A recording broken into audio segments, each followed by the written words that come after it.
Prime Matters, in collaboration with Slaking Thirsts podcast, presents the Christian Mythic narrative, The Deep History of the World.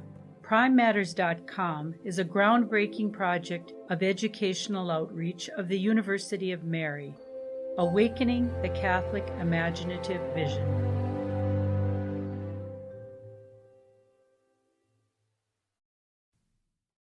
Episode 6, The Test. The Lord God commanded the man, saying, You may freely eat of every tree of the garden, but of the tree of the knowledge of good and evil you shall not eat, for in the day that you eat of it you shall die. Like the angelic beings, the first humans were presented with a necessary test.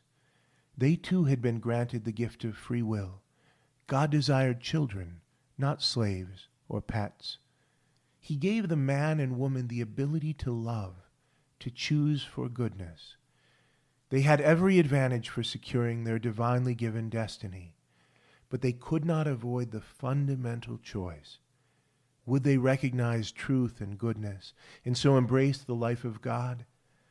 Or would they turn their gaze back upon themselves in pride and self-exaltation, and seek independence from the true source of their life? Now the malice of the devil played its part. He could not force these newly created beings to serve him, but he could attempt, through suggestion, to infect them with his own darkness. He knew that if they became estranged from their Maker, they would become easy prey to his own stronger will and those of his army of demons. So he approached them and filled their ears with clever lies, trying to worm his way between them and their Creator. The devil laid his trap cunningly. He did not begin by tempting Eve and Adam with physical self-indulgence. He did not inflame them with an avaricious desire to amass money or possessions. He did not incite them to anger or try to set them at odds with each other. All that would come later. The trial he presented was more subtle and more dangerous, closer to their promised destiny, and thus more likely to seem plausible. Adam and Eve had been given one prohibition, a warning that if they tasted of a certain tree, if they attempted to seize for themselves a certain kind of knowledge, they would be harmed to the death.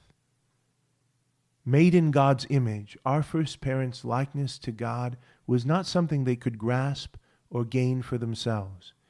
It needed to come as a gift from their Creator. The ban on eating from the tree of the knowledge of good and evil was not an arbitrary or meaningless prohibition. It was an expression of God's love for his children and a necessary caution for their survival and proper development. Yet by the nature of things, it also became a test of their hearts, of the trust they had in God's good intentions towards them. Eve gazed at the fruit that had been kept from her by God's wise and loving care. She saw that it was attractive as food and delightful to the eye, and that it promised wisdom, the desire for which God had planted in her. Its appearance resonated with her own inner conviction that she was made for great, even divine things. But instead of trusting that the same God who had lovingly created her would bring her to fulfillment and satisfy the desires moving in her heart, she listened to the deceptions of the devil. You will not die if you seize this fruit, he told her. No, the opposite will happen. You will become like God. The clever liar insinuated that God was jealous of her and was keeping her from her true fulfillment. He whispered that if she would only declare independence from God and grasp her destiny for herself, she would fulfill all the greatness that she felt moving within her. This was the great deception, the lie that the devil himself had first embraced, the lie that touches all free creatures at the point of their gift of freedom, which is also the point of their vulnerability. The angels watched the encounter between the devil and the human pair with grave interest. They knew that they could not intervene by force and override Adam and Eve's freedom any more than could their dark opponent.